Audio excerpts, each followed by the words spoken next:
변호사님. 분명히 근데 말씀이 조금 지나치신 것 같습니다. 잠깐만요. 조금 예, 언행을 죄송합니다. 조심해 예, 주시기 예, 바랍니다. 제가 조금- 수석 대변인이란 말씀은 감히 이 자리에서 하실 아니, 수가 아니, 없으시죠. 그 말씀이에요. 그 부분은 서면으로 국회가 써내십시오. 만든 법률이 그렇게 정했는데 이거를 갖다가 국회 법률을 무시하고 재판관하고 변호사들이 둘이서 합의하면 법률을 깰 수 있습니까? 김평우 변호사님, 그렇지 지금 않습니까? 저희가 굉장히 모욕적인 언사에 대해서도 그리고- 굉장히 참고 진행을 하고 있었습니다. 그런데 지나치십니다. 아니 뭐가 지나쳐요? 저는 법을 설명한 것밖에 아무 설명이 없었습니다. 저는 아까 개인적인- 발언하실 때도 재판부에 대해서 굉장히 모욕적인 언사와 지난 기일에 재판부에 대해서도 삿대질이랑 헌법재판관식이나 하느냐 이런 말씀을 하셨습니다. 뭐라고요? 저희가 문제 삼을 수도 아니, 있지만 제가 뭐라고 그랬어요?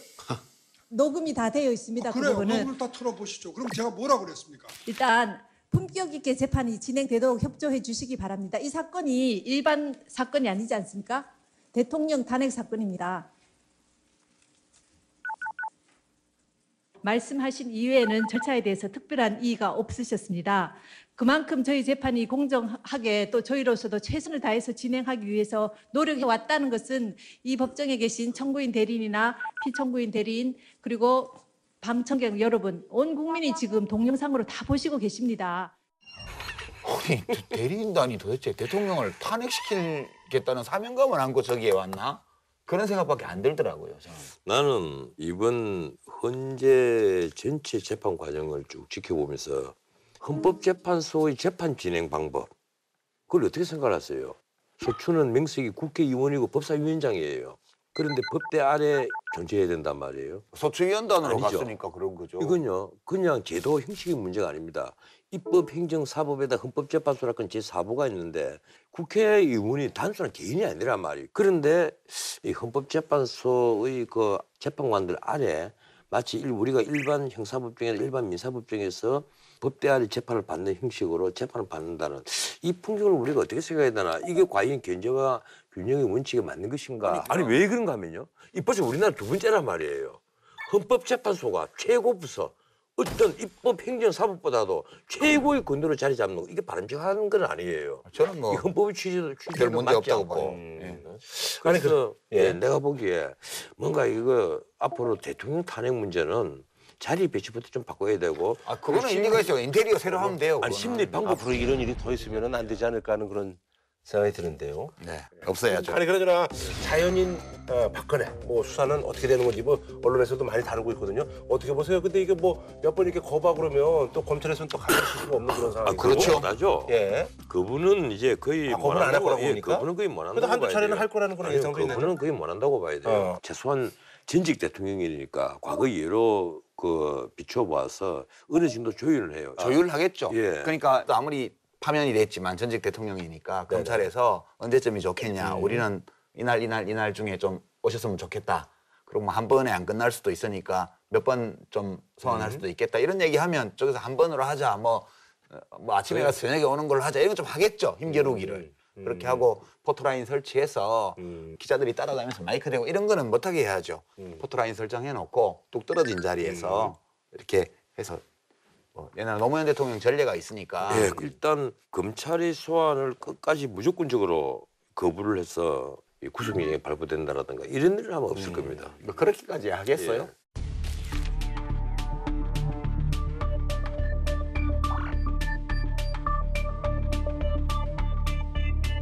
이게 선거 기간 안에 수사를 해서는 안 된다고 봐요. 그런 얘기들이 있더라고요. 왜요? 이건요, 선거 기간 안에 수사를 하게 되면 솔직히 공정한 선거에 방해가 될 수가 있습니다. 예, 역풍이 불 수도 있고. 아, 역풍이 불고 안 불고 이게 누구한테 유리하고 불리하고 이걸 따져가지고 사법 절차를 중단시킨다는 거는 이 법치주의에 어긋나는 아니, 거죠. 근데 내 생각에는 이 수사를 빨리 신속히 해서 신속히 마칠 수만 있다면 나는 괜찮다고 보는데 이 수사가 신속히 당장 뭐 한 보름하고 한 달하고 해서 끝내는 사건이 끝내는 아니 근데 저는 사건이 아니란 그런 말이에요. 계산을 하고 이렇게 해서 언제 수사를 하고 이 따지는 자체가 이게 뭐 이런 게 있냐 싶어요. 아, 물론 그렇죠. 아니 공정한 선거에 왜 그래도- 저해가 돼요? 아, 어차피 사람은 또 감정적 동물이잖아요. 공정한 선거 그런 식으로 따지면 아무것도 안 해야 돼요. 그냥 전부 잠만 자다가 투표 날까지 가야 돼.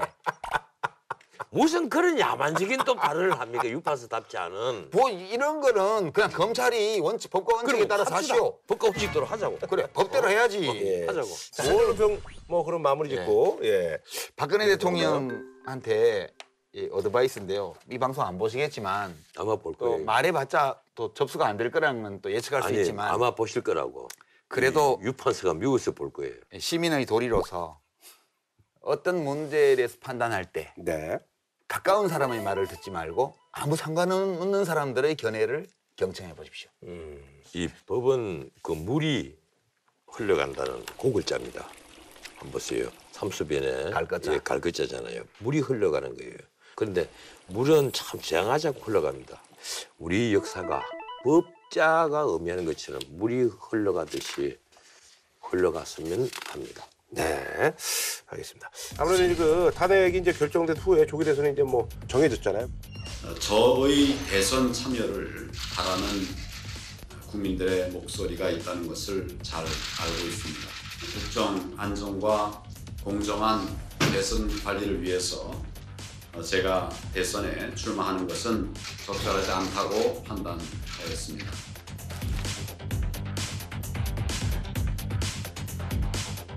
다른 날이 없어요. 지금. 그러니까 선거법상 네네. 공고를 50일 이상 해야 돼요. 네. 대선은. 예. 그다음에 60일 이내 헌법에 따라서 선거를 해야 되니까 탄핵일로부터 50일에서 60일 사이면 네네. 5월 3일, 5월 2일은 연휴들이 껴 있으니까 네네네. 5월 9일 하루밖에 없어요. 아하. 만약에 그 앞에 연휴 사이에 끼어 있는 하루, 근데 5월 4일 뭐 이런 날을 선거를 잡으면 좀 또 시끄럽지. 투표율이 그렇죠. 격감할 가능성이 네. 있습니다. 근데 지금 사전 투표가 있어서 아하. 뭐 그렇긴 한데 그래도 그거는 5월 9일이 있는데 굳이 그럴 이유가 예, 없죠. 그렇더라도 공휴일에 사전 투표를 또 삼을 수는 없잖아요. 그래서 뭐 얘기 들어보니까 이제 뭐 개헌으로 이제 법이 바뀌지 않는 이상 이제 계속 이렇게 가야 된다. 그래서 우리 이제 뭐 대선을 우리가 항상 익숙하게 추울 때 했는데 이제 5월달에 해야 된다. 뭐 이런. 아니죠. 5월이 아니에요. 그러면 이제- 70일 아 그렇군요. 맞아요. 3월이군요. 3월. 70일의 인수위 기간이 있기 때문에 아하, 그렇죠, 그렇게 되면 그렇죠. 이제 3월 한 이쪽 돼서 마지막 수요일. 3월 달에 앞으로는 이제 개나리 진달래 아하. 대선이 될 것이다. 그럼 뭐 대선 주자들이 개나리 꽃도 좀 옆에 꽂고 뭐 이러면서 예, 대충 이맘때 하는 해야 거예요. 되는 건가요? 예. 아니 그러잖아 이제 탄핵 후에 이제 정치권 이제부터 이제 뭐 시작이죠. 그래서 일단은 자유한국당 같은 경우는 이제 좀 위치에 좀 변화가 있습니다. 여당 지금 여당이 네, 없어요. 여당이 어떤 그 뭐 프리미엄이라고 하긴 좀 그런데 어쨌든 이제 완전히 이제 지금까지 없어졌죠. 여당 프리미엄도 없었고 예. 그냥 이제는 문자 그대로 제2당이 됐습니다. 근데 자유한국당 같은 경우는 이제 이게 이제 사실은 강성 친박하고 뭐 이제 뭐 분화되는 게 아니냐 그래서 다른 정당에서 좀 오라고 막 그러기도 하고 막 그러고 있는데 어떻게 보세요? 두 가지 측면이에요. 네. 하나는 그래도 자유한국당에 이 미래를 갖고 있었던 비박 세력들이. 예, 비박 세력들이 이 탄핵이 인용이 되고 나면 네. 이 흔들릴 수 있지 않겠느냐 이런 관측이 많았는데 그것도 지금 예컨대 바른정당이라든가 혹은 뭐 다른 지역에 뚜렷한 어떤 대선 주자가 있으면. 대선 주자가 갈 만한 데가 이제 있으면 예, 그걸로 그쪽으로 가겠죠. 가겠는데 아하. 예, 그런데 그게 아니거든요. 지금 바른정당에 있는 유승민, 남경필 두 후보의 지지도가 지지율에 너무 지금 미미하니까 네, 지금 뭐 그럴 좋진 가능성이 거의 않죠. 없어 보이고 자유한국당 안에 이 또 다른 이제 움직임. 예컨대 양강구도나 상강구도로 만들기 위해서 요사이 김종인 전 비대위원장이 나와서 이번에 임명진 위원장을 이틀 전에 만나서 한 얘기가 있습니다. 자유한국당에 후보 좀 안 냈으면 좋겠다. 네. 그 말은 뭔가 하면 가만히 있으려니 그냥 예. 후보 내지 말고 가만히 있으려니. 지금 자유한국당, 바른정당, 국민의당 예. 후보 내지 마라. 그리고 예 그리고 어느 당에도 가라 만한 뭐 몇몇 분들 예컨대 대표적으로 정의화 전 국회의장 이런 분들 정운찬 예, 총리 뭐. 예, 정운찬 총리 이런 분들 다 스탠바이하고 한꺼번에 모이자 모이서 우리가 일단 개헌에 합의하고 그러면 개헌 그 의원 숫자가 200일은 더 되니까 개헌을 뭐 가능하다는 거예요. 개헌안은 다 준비가 되어 있으니까 우리가 통치 구조에만 합의를 하면 큰 문제 없다. 그런데 나는 그거는 어려울 것이라고 봐요. 다만 이제 개헌을 확실히 약속하고 과도 정부를 약속을 하고 단일 후보를 만들어내자. 뭐 그러려면 그 단일 후보는 김종인. 네. 그런데 자유한국당이 대단히 놀랍게도 바로 그 직후에 이 경선룰을 확정을 했습니다. 컷오프로 세 사람을 추려내고 그다음에 새끼를 만드는 거예요. 예, 그리고 쪽문을 그리고 여론조사를 해서 또 쪽문도 만들어놔요. 그 이후로도 언제든지 또 누구든 들어오면 여론조사 시켜서 너 아웃. 이렇게 하는 예, 그렇게 할 수 있다는 거예요. 그러니까 이런 거예요. 지금 그래서 지금 뭐 이제 김문수라든지 이런 분들이 그렇죠. 지금 반발하고 자유한국당이 이제 후보가 한 10명 되잖아요. 그렇죠. 뭐 원유철 지금 현재까지 11명입니다. 5명 선언을 김진 했고 뭐 이런 분들. 6명은 출마를 공식화 사실은 했는데 했고. 일단 그럼 자유한국당부터 좀 짚어주세요. 뭐 그러니까 어떻게 자유한국당은 후보가 10명 플러스 알파인데 다 고만고만해요. 1% 미만 이쪽 저쪽 뭐 많아야 한 3%. 거기는 0%도 있습니다. 그러니까 오차범위가 3.5% 플러스 마이너스면 3.5% 밑으로는 0으로 봐야 돼. 그럼 다 0이야 다. 하여튼 후보가 많아.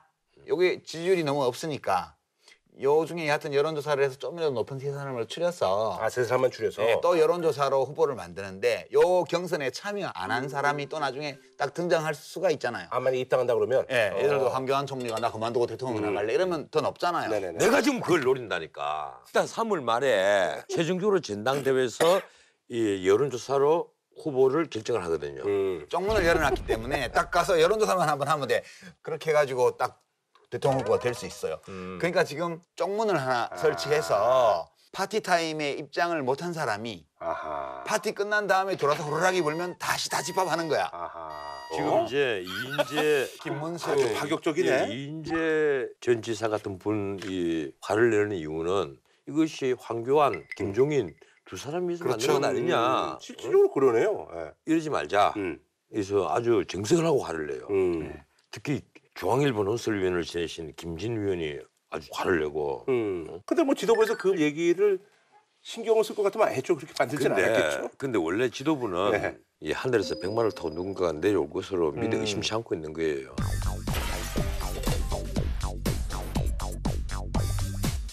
이제 자유한국당은 그렇게 돼 있고 바른정당은 이제 가출해가지고 별거에 들어갔잖아요. 네. 자유한국당하고 그동안에 독립적인 경제 활동을 별로 안 해봐가지고 세상에 나가서 지금 되게 힘든 거라. 그 힘든 이유가 이 뭔가 하면요. 역시 정체성의 문제입니다.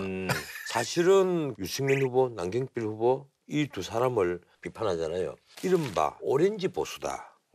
쉽게 말하면 보수의 탈만 쓰고 있지. 언제부터 보수라고 이제 이런 식으로 지지도가 안 오르는 거예요. 이러니까. 거기다가 유승민 후보 같은 분은 이제 TK에서는 어느 정도 역풍이 있단 말이에요. 이러니까 박근혜를 배신한 사람.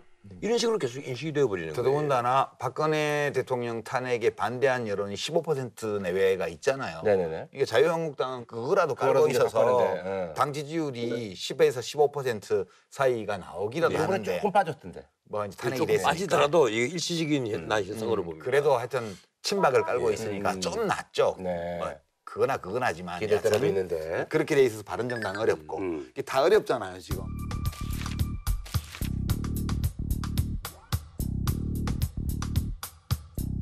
그러니까 김종인 씨가 나와서 네. 두루두루 사람을 만났잖아요. 그러니까 이제 변호사님 말씀대로 우리 다 모여가지고 후보를 한 명으로 해서 친문 패권주의하고 한번 붙자. 이걸 지금 하고 있는 거예요. 그리고 자기 머릿속에는 지금 기와집이 막 지어지는 거지 그렇게. 아니 그건요. 기와집이 실제로 나는 이번 주말 토요일 정도에는 비문 하나의 그 중요한 정치적 과도들이 나 모일 것으로 봐요. 내가 그래봤자? 이건 단순히 구슬을 만지고 나온 게 아니라 여러 가지 흘러들어온 첩보를. 첩보를 미루어서 종합 판단을 해보면 아, 토요일 날 그런 여기 가장 모임이 큰 예정돼 있을 여기 것이라고 가장 예상하시는 큰 거예요? 걸림돌이 바로 국민의당이에요. 안철수. 예, 국민의당에는 절대 안 안철수, 하지. 손학규 이런 분들이 있는데다가 뭐 손학규 지사사 이 김정일 위원장이 만나고 어느 정도 공감을 하나 얻어냈을 것이라고 봅니다. 그런데 안철수 전 대표의 경우에는 절대 안 하죠. 바로 양강구도로서 자기가 한쪽 편에 서면 승산이 있다고 보는데 지지율 한 10% 정도 예, 나오고 있으니까요. 예. 그리고 실제 양강구도만 만들어지면 또 모른단 말이에요. 그렇지, 알수 없는 거지. 이러니까 권자가 바로 눈앞에 있는데 여기에서 내가 포기를 하고 내가 왜 그걸 해? 그렇지. 고지가 바로 저긴데 예sam할 그리고- 수는 없다. 예. 딱 그거지. 그리고 또 박지원 대표의 경우에는 솔직히 깨놓고 말해서 아 누가 권력을 잡더라도 호남 총리 할 거 아니야. 그리고 앞으로 권력 분산 이거 이루실 텐데 나에게도 한번 큰 꿈을 펼 수 있는 기회가 올지 몰라. 이 생각이 머릿속에 있는 거예요. 사실은 내가 너무 이게 앞서가신다. 아니 너무 이 천기를 누스라 장기를 누설이 아니라 너무 상상력이 크셔요. 아니요. 이 상황을 잘 살펴보면요.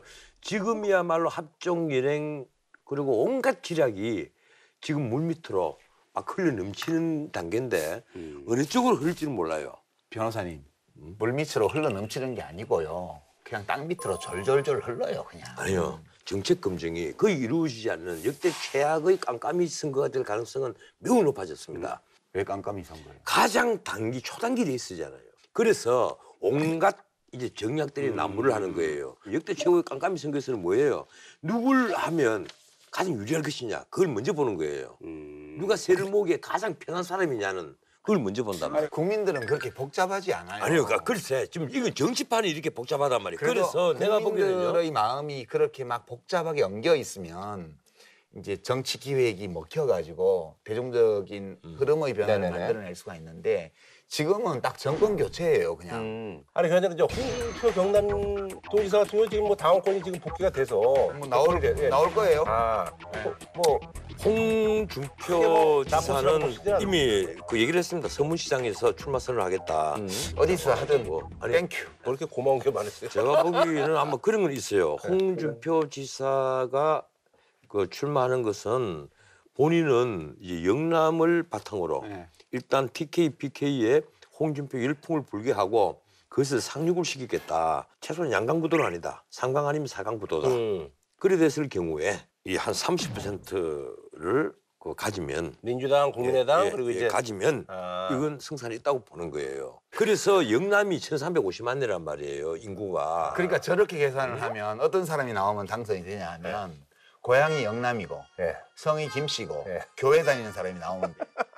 그러니까 홍준표 지사는 지금 대법원에 걸려 있잖아요, 지금. 성완종 리스트에 오른 것 때문에 지금 1심 유죄, 2심 무죄를 받았지만 대법원에 또 가 있어요. 물론 대법원에서 또 무죄 나올 가능성이 또 많이 있다고는 하지만 그렇게 걸린 상태에서 대통령 출마를 했는데 사람들이 불안해서 뽑아 죽었어요. 그러니까 제가 뭐 반대하는 게 아니고 나와주시면 땡큐지, 그거는. 아니 그러면 다 땡큐라 그러면 어떻게 보시는 거예요, 구도를? 전 변호사님은 분명히 이제 이게 뭐 문재인 대선으로 흐르지 않을 것이다. 그러면 이렇게 이제 말씀하시는 어떻게 보시는 거예요, 구도를? 문재인 후보의 지지율이 35% 내외, 안희정 후보의 지지율이 한 15% 내외예요, 예. 최근에. 그다음에 이재명 10%. 후보가 10% 네. 좀 안 될 때가 네. 많죠. 이게 합치면 60%예요. 그러면 지금 여론조사표를 이렇게 보면 안희정 지사를 지지하는 유권자들 중에서 안희정 지사가 안 나오면 누구를 찍냐 이렇게 보면 한 35% 정도가 문재인이에요. 이재명 후보가 안 나오면 어디로 가냐 봤더니 거의 한 60%가 문재인이에요. 네네네. 그러면 이렇게 계산을 해보면 더불어민주당의 경선이 끝나서 문재인 후보로 확정이 됐다 그러면 탈락한 후보의 표 중에 한 절반 정도가 이쪽에서 붙는 거예요. 네. 그러면 지금 두 사람 합친 게 한 26% 되잖아요. 그럼 26%에 13%가 붙으면 그게 48%예요. 네네네. 그냥 산술적으로. 예. 물론 안희정 후보로 확정해도 마찬가지. 네. 문재인 전 대표나 안희정 지사나 이재명 시장이 후보로 확정이 되면 지지율이 그냥 과반에 육박한다고 봐야 돼요, 네네네. 그냥. 네. 그 조건이니까 마찬가지로 육박하는 후보가 있으면 양강구도가 되지만 네네. 지금은 다른 당의 후보들이 합쳐질 가능성도 지금 별로 안 보이고. 아, 안 보인다고 보시는 예, 거예요? 저는 안 보여요. 아, 국민의당 이제 안철수 후보 때문에? 바로 이 점이거든요. 네. 일단 그동안에 여기까지는 동의하시는 거죠? 예, 박근혜 정부에 실망한 중도 혹은 뭐 자기의 이념에 대해서 깊이 생각하는 사람들은 네. 중도라고 생각하고 싶은데 이분들 그리고 보수 세력들 이분들이 그동안에 문재인, 안희정 혹은 이재명 성남시장도 초기에는 오히려 보수 세력들 표가 많았다고 본인도 인정을 해요. 그럴 정도로 다 몰려갔단 말이에요. 문자 그대로 정권 교체를 기대하고 이대로는 안 된다. 그런데 예컨대 비문 쪽에서 우리 당 주자가 나와서 신망을 한꺼번에 모을 수 있는 후보가 등장을 한다면 그렇죠. 양강구도가 되겠지만 그게 굉장히 어려운 거예요. 지금은 그래 지금은 시간도 그래서 그렇고 뭐, 예. 김종인 전 비대위원장의 그 얘기 그리고 이른바 그러면 안 된다는 얘기네. 이른바 친박에 한 10% 15%이 세력들이 후보를 또 내죠. 노 이래버리면 이건 뭐 하나마나 아무 소용이 없단 말이에요. 아니 안 된다는데 그럼 뭐 주말에 뭐가 있다는 거예요? 답답해졌으니까 주말 정도에 사람들이 나를 모일 것으로 본다는 거죠. 모이기만 해서 희망사항이죠. 희망상. 아니 솔직히 희망사항. 내가 왜 희망상입니까?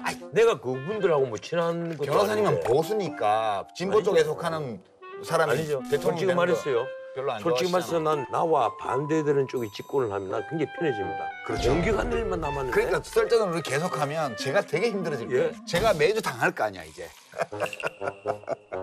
예, 박근혜 전 대통령이 이제 헌재에 사실상 이제 불복이라는 그런 얘기가 나오고 있는데 민주당 내 경선에서 뭐 이런 것도 좀 영향을 미치고 조기 대선 레이스에 뭐 영향 없습니다. 영향 예. 없다고 보시죠? 더불어민주당 안에는 아무 없어요. 영향이 없겠죠. 더불어민주당은 다만 이번에 이제 추가 모집하잖아요, 선거인단을. 그리고 또 순회 투표를 계속 한단 말이에요. 한번 일괄 투표를 하고 그다음에 또 순회 투표를 하더라고요. 가장 이제 우리가 주목해야 될 부분은 그거예요. 문재인 후보가 과반 이상을 득점하느냐 못하느냐. 결선 투표 안 하고 그냥 예. 가느냐.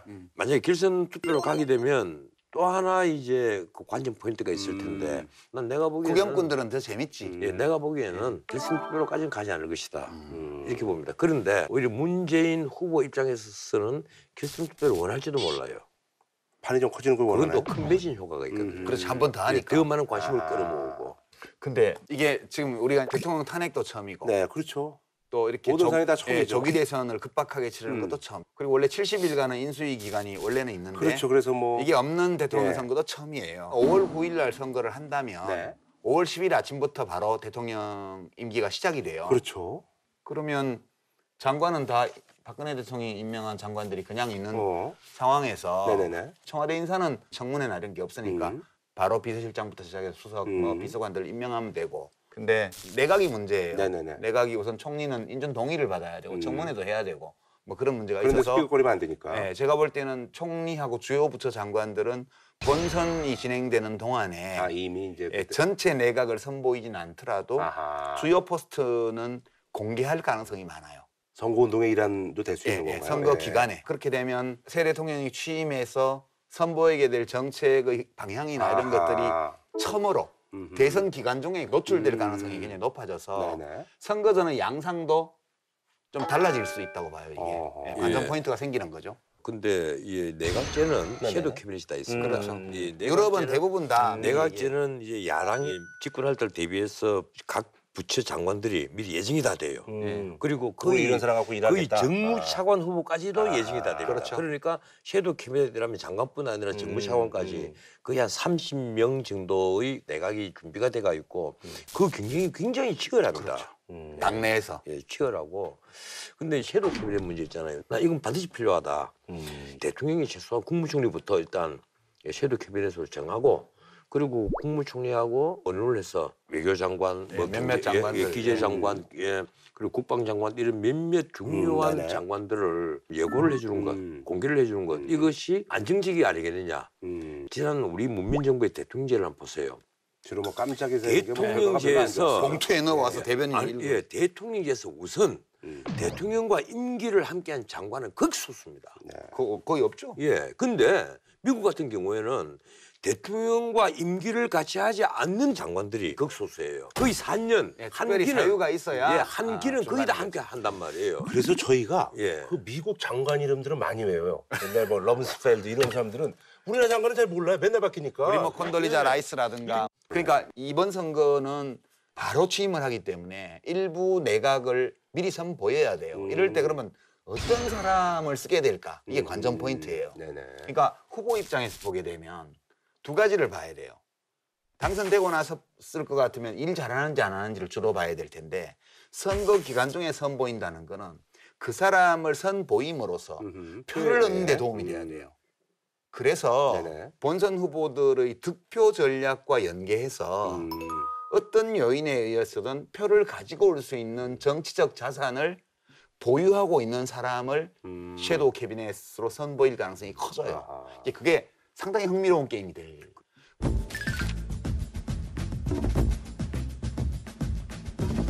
근데 내가 한 말씀 드리자면요. 우리가 이번에 탄핵으로 대통령이 고리가 됐잖아요. 네. 예. 이 고리 선거는 사실 최초인데 난 이거는 좀 문제있다고 봐요. 최소한 대통령 후보들을 검증을 하고 부통령제가 있으면 그렇게 하면 되죠. 정책을 펴는 데 있어서 부통령제가 있으면 부통령이 승계를 하도록 그렇죠. 해야죠. 예. 그 남은 기간을 승계를 하도록 하면 됩니다. 미국처럼. 그렇죠. 그러면 근데 우리는 이제 부통령제가 없잖아요. 그렇죠. 예. 이제 그래서 대통령이 고리되었을 때 불과 60일의 선거로 이 임기 5년의 대통령을 네네. 다시 뽑는다는 것은 나는 좀 뭔가 문제가 있어 그러니까 보인다. 차후에 논의해봐야 될 주제라고 보고요. 그런데 우리 헌법에 보면 대통령 후보가 한 명일 때 당선 요건이 뭔지 알아요? 예, 3분의 1. 이 총선거권자, 예, 그리고 유권자의 3분의 1의 지지를 받아야만 된단 말이에요. 그럼 그 말이 어떤 말입니까? 대통령 권력의 정당성을 총 유권자의 3분의 1의 지지 정도로 하고 있단 말이에요. 누차 말씀하셨어요. 예, 내가 누차 얘기를 했지만 이번에 제안을 하나 하는데 지금이라도 공직선거법을 바로 개정해서. 예, 개정을 해서 총 선거권자 3분의 1 이상을 획득한 후보자가 당선되지 않았을 때 결선투표를 하도록. 결선투표를 도입해야 돼요. 다자구도일 때는 그래 헌법 정신에 맞죠. 예, 그런 논의 가능성은 있나요? 없어요. 결선투표 얘기도 쑥 들어갔잖아요. 그러니까요. 지금 바빠. 다 바빠가지고 발이 땅 위에 떨어져 버렸어. 네. 한 줄로 변좀 부탁드리겠습니다. 각 정당과 대선 후보들한테 네. 정말 제가 그걸 원해요. 우리 사회와 우리 국민의 삶을 어떤 면을 어떻게 바꾸려고 하는지를 정확하게 이야기해주면 좋겠습니다. 이번에 근데 유권자들이 그런 거에 대해서 많이 관심을 가지니까요. 예. 우리나라에 네. 권력을 잡겠다고 하는 분들 모두에게 한 말씀 좀 드리고 싶습니다. 스스로의 그릇은 스스로가 가장 잘납니다. 그걸 모르니까 문제죠 지금. 몰라서 다 그러는데 그런 말씀하시면 어떻게 해요? 그럼 사람들이 다 나 빼고 다 들어가야 돼 그렇게 생각한단 말이에요. 작은 그릇에 큰 물을 담으려면 반드시 사고가 난다. 홍수가 나든지 반드시 사고가 나요.